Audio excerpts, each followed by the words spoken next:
Hello, listeners. This is the Risky Planner Podcast. Thanks for tuning in.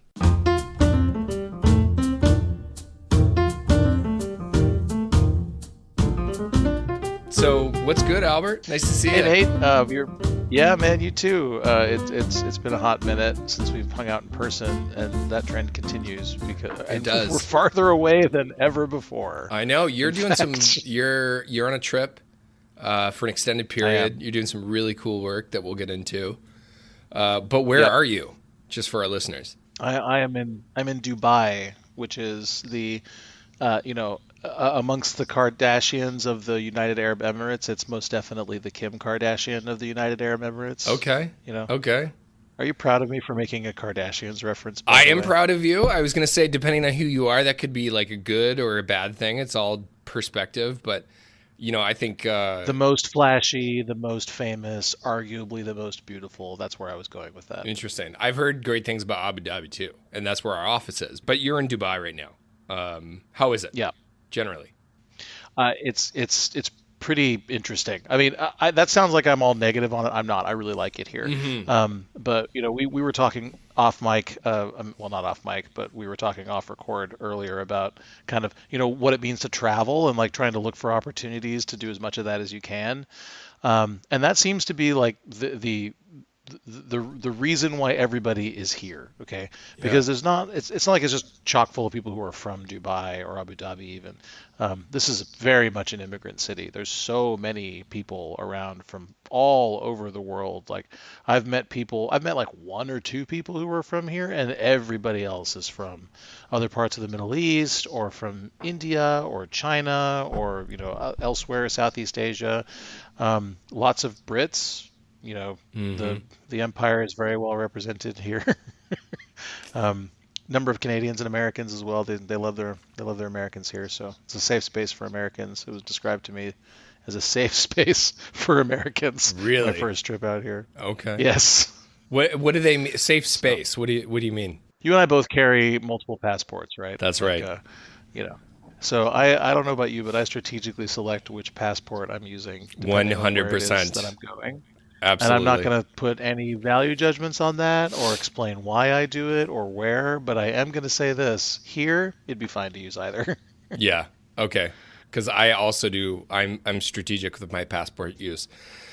So, but travel is great. Like you're in a different land, you're in a different culture, you're in a different space, you're learning a lot. We'll dive into what we're doing that's really cool and exciting there, and the work that you're doing on the ground, and sort of what the problems that you're addressing, because that's what we do on this podcast.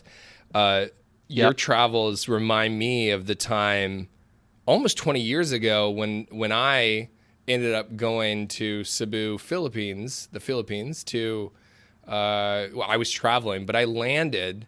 I had no visa and I had no exit ticket. So I was kind of landing and I didn't have, a valid reason to be there, right? So you became a criminal immediately. And you're in a prison right now. I mean, I landed, it was like 3 a.m. The airport, like almost 20 years ago, was just this, I don't know, sort of box of a building, and I walk through customs. They see that I don't have a ticket. They see that I don't have a 30-day plus passport. They just stamp my passport anyways, and I go sleep looking for somewhere like a couch to sleep on. There's really nothing there, and then the police from the office are like, "What are you doing here?" And I'm like, "Well, I can't find a cab to go into the city, and the ATM's it's been broken and robbed," and so I ended up going and hanging out with these cops in their office, and then the next day I go to the passport office, and this is an amazing story. I meet with the immigration official, and 15 minutes later, yada yada yada, I get a stamp, and I've got a extended passport, and I ended up staying on Boracay for about 3 months. But the Philippines. Travel is amazing, right? Like stories, it's fun. Yeah. Now, that is the exact kind of story that would be functionally impossible here, okay? This is the Disneyland of cities. It feels very manicured, very constructed. It kind of sprung into existence in its current form in the last 20 years. Yeah. Okay. So The architecture is super wild because it looks like a grab bag of things that you would find in major cities all over the world. That there are buildings there that I would swear to you are exact replicas of, say, like a hotel in Toronto or something from Tokyo or like a Malaysian bank office, that kind of thing. Like you just see almost, but not quite. There's a building that looks just like Big Ben, but it's like 8 times as tall. Really? It's things like that. Yeah, it's crazy. That's So you walk around outside and you're like, oh, another thing, like to the extent that there's a unique architectural style at work here, I would broadly classify it as building with a hole in it. There's lots of buildings with holes in them. Okay. Right. Which is fun and flashy. Like, maybe the most, I put up a LinkedIn post maybe a week or so ago about my first trip out here, and several buildings with holes in them in that picture, including the Frame, the Museum of the Future, both in my neighborhood. So yeah. Yeah, the Frame is super cool. Yeah, the architecture is super cool. Okay, let's pivot now. Let's talk about what is the work that we're doing in Dubai. What are you doing in Dubai? Like, why am I here? Yeah. Yeah, I get that question a lot, but the answer is that I'm here with a small team. We're setting up a PMO for a very large real estate development. Very large, as in like the Burj Khalifa, the tallest building in the world. Yep. On an inflation-adjusted cost, this project will be more expensive than that. Wow. Okay. Wow. So it's very large. If you haven't heard of it already, you will soon. But okay. I can't go into any specific. And it'll likely be in like the next Mission Impossible movie or something like that. Yeah, right? Exactly. Like Tom Cruise you're going to see Tom Cruise parachuting off of it 100%. And like without getting into too much detail, there are definitely places on this building where you could do action movie stuff. 100% there are. So right. I don't know about you, but I'm looking Liam forward to that. Neeson, like Tom Cruise, like all of you guys. Yeah. He has a new daughter, and she is also taken, and he and his other daughter are going to go get that. I like it. I like it. Yeah, I like it. I miss my calling. So you're there. There's this huge mega project. We're saying like how do we begin sort of setting this up? Like what's the scope? I'm going to talk a little bit about what a PMO is because it'll help frame up the conversation as we go forward. But I gave an example. I was on a Matt Kalman's podcast at Beyond Wealth not too long ago, and I gave a pretty concise explanation for what project controls and project management are and where they diverge. And it basically boils down to scale. Okay, like if your project is super tiny, like if your project is make a ham sandwich, you can probably plan, manage, fund, execute the entire thing yourself. You don't need to bifurcate, trifurcate, replicate all of the roles. Okay. But if instead of making a ham sandwich, you're making a factory that pumps out 1,000 ham sandwiches an hour, then you probably need to start thinking about division of labor. Okay. So your project manager is going to look after integrations and like interface management and making sure that all the bits and pieces of the project are functioning well and that communications are handled.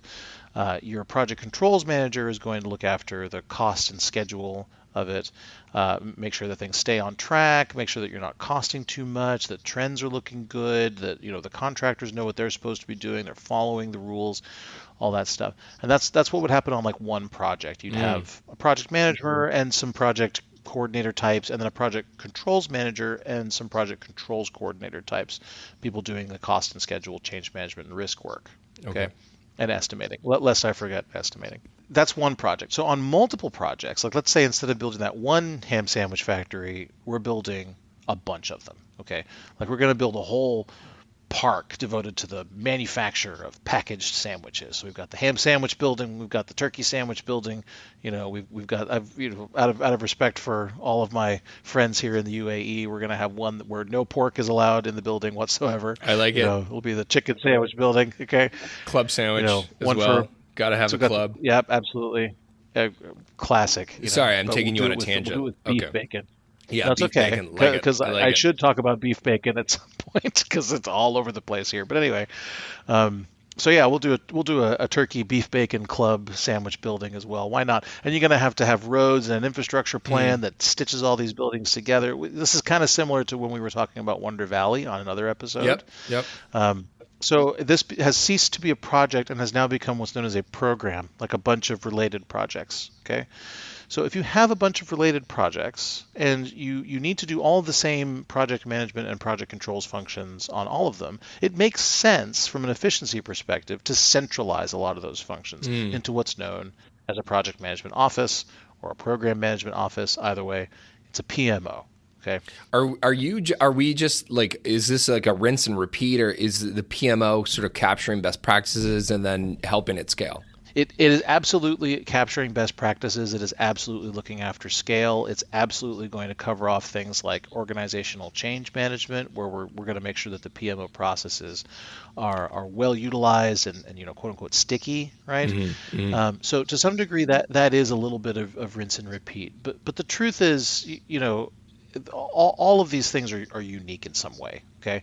Because the needs of my ham sandwich plantation are not going to be the same as the needs of the real estate mega project that we're about to embark on here, okay? Different things need different classes of help, okay? Different companies have different cultures, and they need different processes and different approaches, and the culture really drives some of these. It does. Now, when you first start, there's a lot you can do by just doing a quick scan of existing documents, a quick scan of the scope of services, a few deep dives on some key scope elements, and you can jam out some process documents pretty fast based on best practices and what you've read. And that's the phase of work that we've actually just completed here. So phase one of a PMO setup is doing a needs assessment based on the existing situation, coming up with a framework for building more detailed processes into, okay, getting feedback on that framework, rolling it out to core members of the team, and then you really get to work. Okay, so that's where we're at. That's the reason why I'm here. Is to get that phase one delivered, and we just did that actually 2 days ago. Yeah. When you say we're done with phase one, what does that look like? And then what's next? So we handed over 10 governance framework documents covering a variety of topics that are in fact unique to this. Actually, no, we didn't. We handed over 8. We handed over 8 framework documents. We're making up math again. Yeah. Well, making up math. That's what we do on this podcast. Guys, edit that out, okay? I don't want Nate calling me out on my math skills. But I take the wins when I get them. That's what I do. Yeah. Go back. We got 8 documents. We're sending. Okay, so I'm going what? back. What is the? We handed over 8 documents. Yeah, 8 framework documents. So what? You were going to ask me a question. I'm sorry. Yeah, I was going to ask you what are those? What's the framework document? It depends on the project. This is where things start to diverge. But in general, you just need to cover off some major areas of program management, like stakeholder management, for example, and project controls management, the establishment of baselines and for cost and schedule. How do you do change management? That's a big one. Like we had our 2 largest framework documents that we handed over covered off risk management and change management. Okay. I like to explain risk management to people by saying that risk management is literally everything you do all the time. Especially on projects. Like if we could all just trust each other and everything would happen precisely according to plan, wouldn't it be nice? We wouldn't need project managers. No, it would not, because I'd be out of a job, and so would you. Yeah. Well, maybe you wouldn't, Nate. No, I'd be back selling, I don't know, Barbies or, like armored vehicles or whatever I've marketed in the past. It's been the normal 2 things, Barbies or armored vehicles. Sorry, I once, like in my career, I once had like an armored vehicle manufacturer and Mattel were clients at the same time. So I'm just saying, Oh, okay. I've got some fallback. That was actual lived experience. I'm not necessarily a plumber, so to speak. Like I'm not a trade, but I can fall back. I know some industries. Nate, I'm not. Should you tragically perish, I will be very, very sad. But I will make sure that I'm not necessarily a plumber is written on your tombstone. Good. Yes, I've got a few things that should be written on my tombstone. So let's go back. So we've handed over these documents. Okay, so I'm going to ask you from the context of, Dokanish and Company, we have built award-winning PMOs for energy companies. Yes, world recognized PMOs. In fact, one came in first. They won PMO of the Year, the Americas, and then they were runner-up for the global award. And that PMO, very specific to the organization, systems, processes, the risk management, the controls, the estimate, et cetera, et cetera. What's special about these? So you nailed it. Yeah. What's special about these? This PMO. Okay. So every project is a beautiful and unique snowflake for lots of different reasons.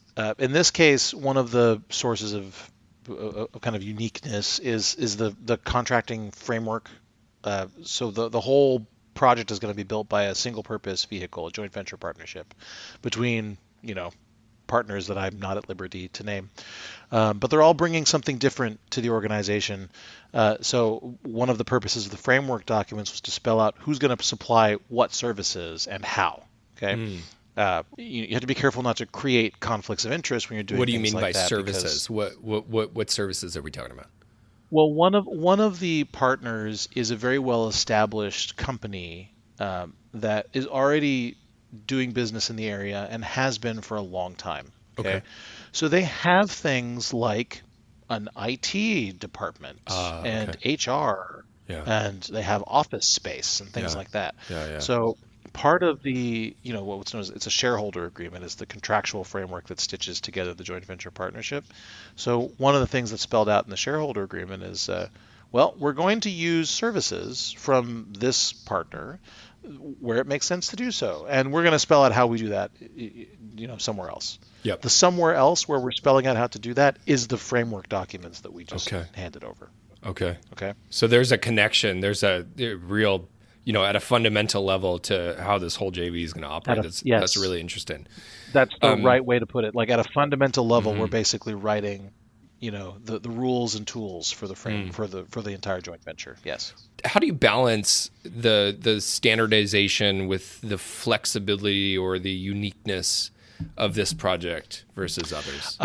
That's the reason why they all end up unique, Nate. Because every client, like every organization that's building something big, is going to want to retain different parts of their core identity when they set out to build their next big thing. Okay, so in the case of our current client, like they are, two of the investment partners have very similar but complementary, I would say, goals for the project.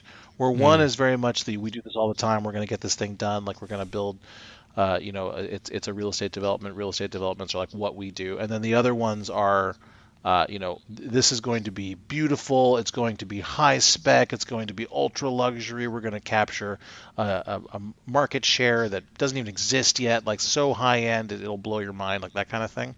So there's a push-pull there of like, we need to do it in a cost-efficient way, but we also need to do it in a way that will attract extremely high real estate value clients. You know what I mean? Like people who are looking to own their third or fourth penthouse, and this will be the nicest one. That's the level of market capture that we're going for. So making that profitable is more challenging than you might think. Okay, no doubt, because you've got to build a massive amount of quality control into your execution.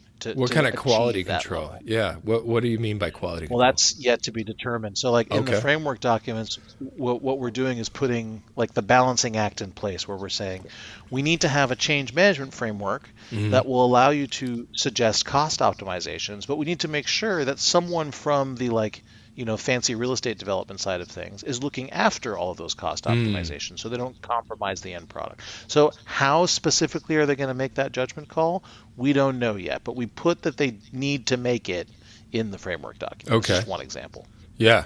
So you're describing like our work has a direct connection to the end result, or, like how is our work? Could you describe how our work is connected to what sounds like sort of the revenue generation part of this project? Yeah. So I can't get into too much detail about that part of it because it might kind of tip our hand a little too much.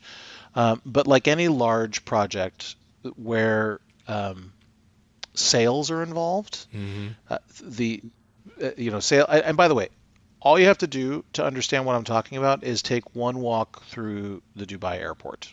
Okay. So if you ever are fortunate enough to come visit me in Dubai, then you will walk through the Dubai airport and you will see multiple kiosks where there are people hawking real estate. Okay. Interesting. Yeah. So foreign investment in real estate and setting things up for people who want to come live here or do business here is a big part of Dubai's like revenue generation generally, like as a nation state. Like they generate a lot of revenue from foreign investment in real estate. Okay. That investment is getting funneled directly into the construction of large high-end real estate projects like ours. So how that funnel functions is another thing that we are covering off in the framework documents. Okay. Who's making the sales? How do they contribute to our cash flow and our bottom line? How is all that managed? How does it integrate with project finance? That kind of thing. Okay. There's a whole operational element to this I think we could explore at a later point in time. But that's a pretty good is, yeah. You're doing a good job at being vague where we need to be vague. And so but let's pivot back to the PMO itself. Like I mentioned we've built award-winning PMOs. We're building this PMO for this, let's just say this beautiful elegant, massive project in Dubai. What are some of the pitfalls? How do you avoid these pitfalls in PMO implementations? Well, the biggest one is that you build a beautiful machine that no one uses, right? Let's say we do the best and perfect job at setting up all the framework documents and the supporting procedures and desktop guides, and we implement all the systems, and they're fabulous and efficient, and everything's perfect, but no one's using them. Okay. What you will have done is you will have added cost to the project without delivering any benefit. If no one is using the fancy new system, you're paying for it for no reason. Okay. So part of it is making sure that the fancy new system isn't just fancy on paper, right? Like it doesn't just make sense for me, trying to like conceptualize the platonic ideal of a PMO and then putting that into practice doesn't help anyone. Okay. What actually does help people is something that folks are going to use, right? Like, they say that the greatest camera is the one you have on you. Okay. So the greatest tool is the one that you'll actually get out and use when you need it. Right. Okay? So that's what we want. And that's how you deliver business impact. That's how you deliver value with a PMO. Because every PMO setup on the planet is justified on the basis that they'll make things more efficient for people. Okay. But again, that's only true if people actually use it and if those efficiency gains are realized. Okay. So the real key to unlocking that is ongoing long-term support through organizational change management, regular feedback collection, having systems in place. Because one thing I will highlight here, and this is not unique to this particular client, so I'm not giving away anything here by saying this. This is a group of people who they told, some of them anyway, told me that their number one frustration is that they don't feel free to change what's not working. Interesting. Okay? So when they have procedures or processes that are cumbersome or overly burdensome, just make things harder rather than easier, they still have to use them or they do workarounds. Okay. So now their PMO, such as it is, you could broadly describe as a bunch of extremely intelligent, talented, well-intentioned people just doing whatever makes the most sense to them in the moment. Right. Okay. And it doesn't matter how well-intentioned, talented, experienced you are, that's still going to be a pretty inefficient way to do business. That's a really interesting thing to say. What would be the circumstance or the environment, or what would compel someone to say that to you? That they don't feel free to change what's not working. So it's because there's a simple answer and a much more complicated one. So I'll start with the simple one. Blend the two. Yeah. No, I want them both. Go ahead. We got time. Yeah, we have a little time. The simple answer is that there's simply no process in place to change processes. Okay. So you need an explicit change trigger that says, I have identified a gap in our processes, or I've identified something that isn't working, and now I can raise a change in the organization that will sort of go through the workflow of being approved and evaluated and then implemented. Okay. And that may sound like a silly thing, like, I have to fill out a form before I make a change to a process. Yeah, you do, which brings me to the second, more complicated reason. Okay. Yep. Real estate development in Dubai is very heavily tied up with public funding, either from within the emirate or outside. Okay. So public funding means government. Government means process and rules. Okay. And accountability. Whatever Yep. Totally. And Yep. whatever image you may have of because there's some real cowboy project management going on here, some real building the plane while they fly it. But that doesn't mean that they're flying by the seat of their pants here. Okay. They are extremely fastidious about following the rules and making sure that there's no appearance of or actually any corruption, that everything is totally above board, that it's all being done honest and in the open, scrupulously and well. Okay, like that is the one thing that That's are a like priority, our you're main saying. client. Yeah. It's a Yeah. huge priority. Like Yep. it came up at every single meeting we had for them. Okay, so that let me tie that back to the process thing. Okay, so if you've got process documentation that has already gone through the ringer and gotten approved, it's like, nope, this is not going to create the appearance of corruption. It's not going to create loopholes for people. It's not going to like drain value from the public interest. Then going through the process of changing that, if you don't have a nice streamlined process in place for it, is more trouble than it's worth, because it's going to create the appearance that you're trying to like shortcut or something. Yep. Yep. Yeah, and that could be problematic. All right, so we talked about real business impact and sort of the upside of PMOs.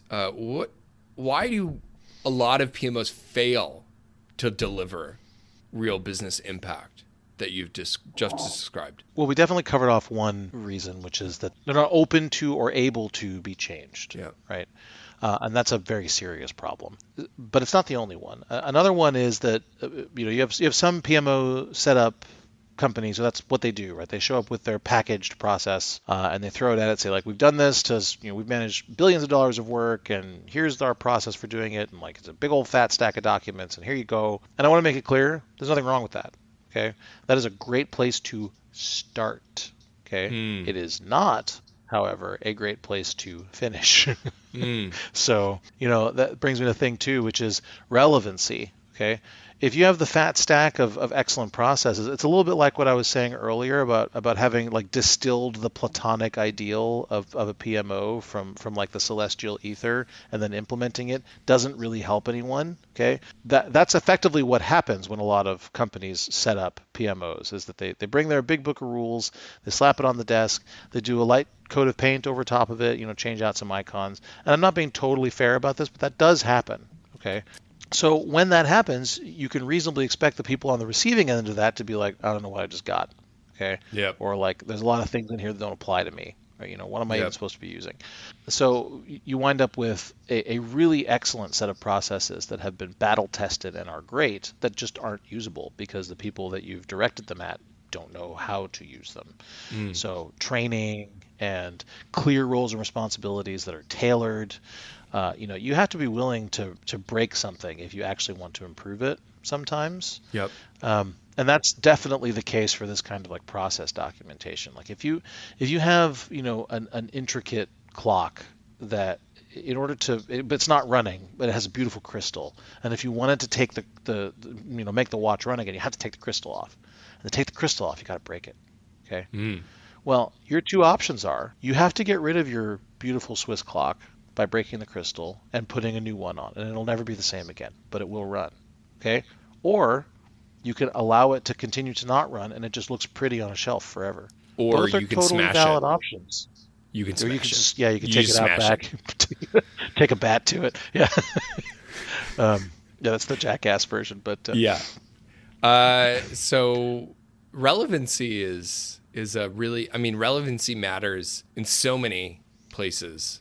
So many aspects of business. So it's interesting that you talk about relevancy. And I think what you were describing is quite a bit more than just a reporting function, at a PMO. 100%. It's a living, breathing, a hub that helps control, operate, evolve. What's the difference between, I guess some PMOs or a reporting function and a true project control hub within a PMO? Right. So some organizations, and again, this is valid depending on the organization and the projects they're running, but some organizations will split those two concepts into two different groups of people, where you have one group that is exclusively doing rules and tools and data gathering and reporting, and they're doing systems upkeep and that kind of thing. And then you have another group of people that is, sometimes known as like a community of practice, okay, where you have all the best practitioners from the different, project management and project controls disciplines come together to dream up solutions to real everyday problems, okay. The issue there is it creates an interface, okay. It's a little bit like, if you have I'm going back to my ham sandwich situation. Like if you've got the ham sandwiches being built in one building. I'm so hungry. I love a ham sandwich. I'm so hungry. Me too. Yeah, it's dinner time for me and breakfast time for you. Is there a gap between this reporting and then sort of because if you're analyzing and reporting you want to hear and then more not about my using sandwich? I want to hear more about the sandwich. There's not really any value if you don't do anything, right, with the insights. Yeah. Well, I mean, everybody wants to do something with those insights, which brings me back to my sandwich. Okay. So if you're doing all of the, the construction of the interior of the sandwich in one building and you're doing all of your bread work in another building, that creates a need to bring those things together, and that creates complexity. Okay. So is it manageable? You bet. Like you can truck the bread over, put the stuff in there and you got yourself a sandwich. Okay. But you do have to do that. Okay. So the version of that in my PMO setup I was talking about before is that the rules and tools system upkeep people, are going to be receivers of all the good ideas from the community of practice people. And the community of practice people are receivers of updates and changes or hopefully upgrades to the systems and rules and tools that the PMO people are making. Okay. And in between there is a real potential for failure.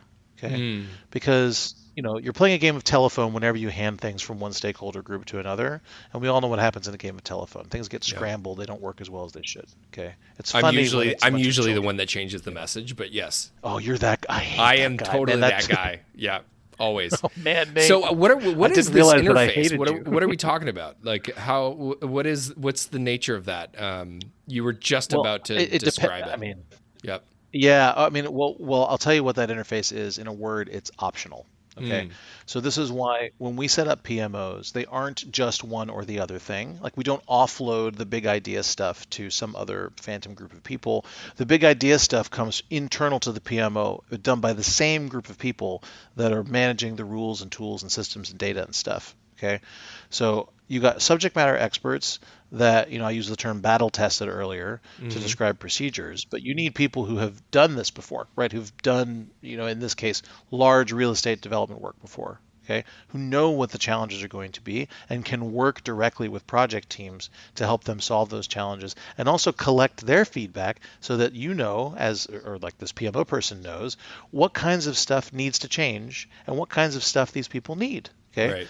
And if that person is sitting within the PMO, they're sitting metaphorically or physically right next to the reporting and data management person. Okay. Whose responsibility it is to, configure the data management systems, and they work in tandem.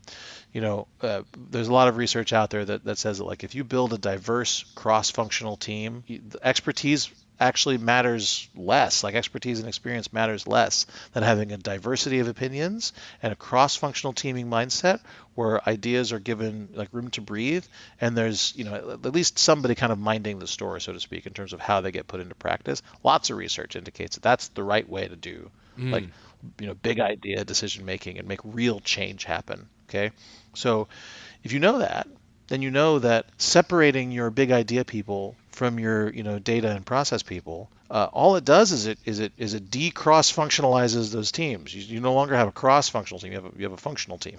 Are you just overburdening an individual with it sounds like multiple jobs are sort of being heaped on like one person, or maybe multiple jobs on a couple of people. Well, let me tell you. Yeah, what's that? Dirty little secret of project work. Okay, is that's gonna happen anyway. Okay. Okay. So, as soon as these people make the incredible and common mistake of making themselves useful, right, showing themselves to be indispensable and really striding their stuff, they're gonna wind up with an overfull plate anyway. Okay. But that's why systems matter. It's like, right? It is why systems matter. Yeah. So, your systems have to solve two sets of problems. Like one is they have to be built in service of the people who are actually executing the work. Okay. Yep. And I want to be clear here. PMO folks are generally not the ones swinging hammers and pouring concrete. Okay. They are, 2 or 3 management layers above that. or beside that if you prefer, like just providing the support that is needed so that that work can be controlled and planned and measured well. Okay. And if there is no interface with those ground level, work face level folks, then everything's going to fall apart. Okay. So that's one thing. And it's kind of a little bit like the answer to your observation from a moment ago of like, well, people are going to wind up wearing many hats. It's a little bit like the observation that, well, projects tend to run over on schedule and over on cost, right? Both of these things are true, and they're likely to be true on your project. So your choices aren't, overrun or don't overrun, or overload your people or don't overload your people. Your choices are whether you're going to plan for that first or not. Okay. So, build that cross-functional team, put clear roles and responsibilities in place, but also build some flexibility into that framework so that it can change when it needs to, and that people are just allowed to do what makes the most sense while still adhering to the framework. Yeah.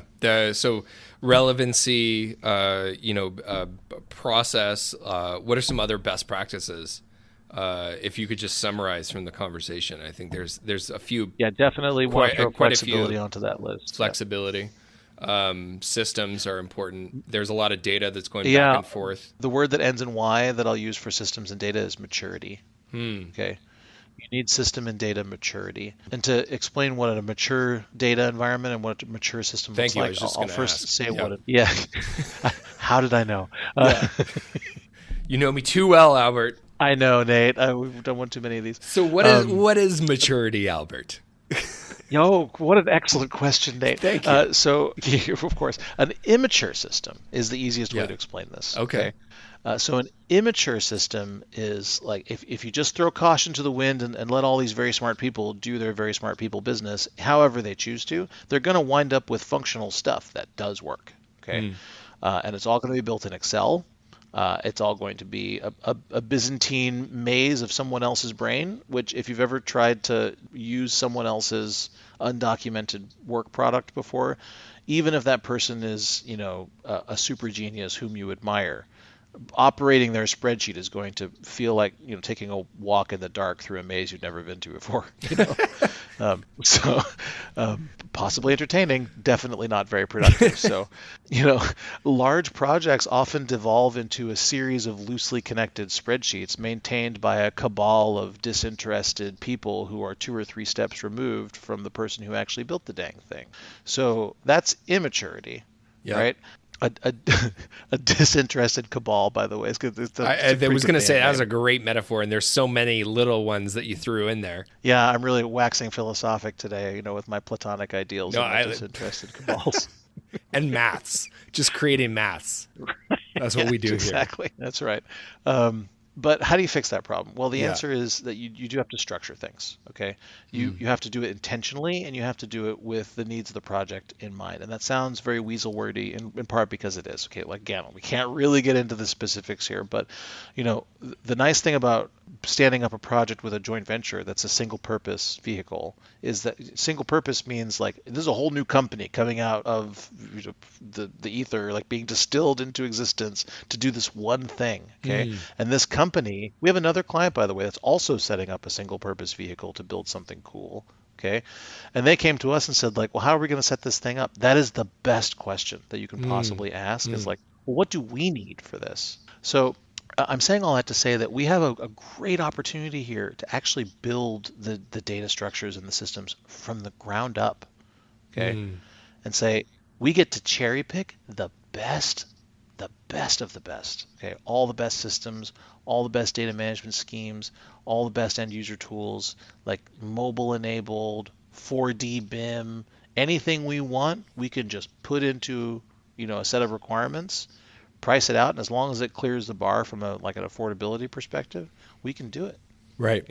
Yeah, and it's going to have major impact. Major impact, yeah.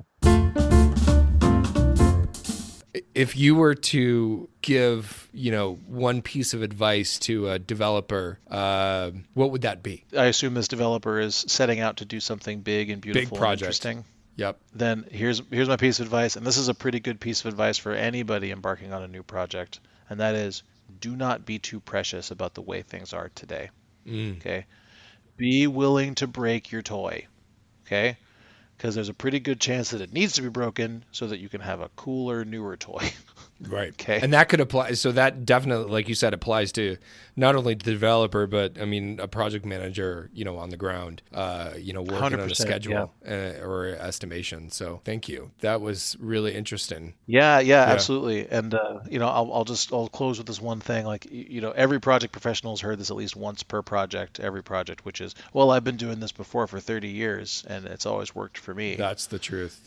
And that means that you're using the same thing that you were 30 years ago. Don't you think things got better? I use that on my kids all the time now. Hey, when I was a boy, when I was a boy 30 years ago, this is how we did it. It's always been this way. Why do you turn into a Sesame Street monster when you're talking to your children? Yeah, I don't know. Well, Albert, it was great to see you. I know it's almost midnight your time. Oh, Nate, you're fun. No, it's 6 p.m. I'm good. My next step is to go have dinner. Let's cut that out. So I'm all right. No, or let's keep that. Okay, let's keep that. How dare you? Don't you dare cut that out. Yeah. Okay. Well, Albert, I hope you have a great night. Go get some dinner. Enjoy your evening. It was a pleasure to see you, and pleasure to talk to you. Thank you so much for the insights on the PMO. And absolutely, my pleasure. Right, have yourself a fine morning, and we will talk again soon. Yep. Safe travels. I'll see you soon. Thank you. Thanks, everybody. Hey everybody, it's Albert here. Thanks for tuning in to the Risky Planner podcast. We hope today's conversation was informative and above all else inspires you to excellence in what you do. If you like today's episode, don't forget to rate, subscribe, and leave a review. It helps us reach more listeners just like you. I'd also like to thank Thompson Igbo for letting us use his excellent music on our show. If you like what you hear, check him out at igbomusic.com. That's EGBOmusic.com. Talk to you later.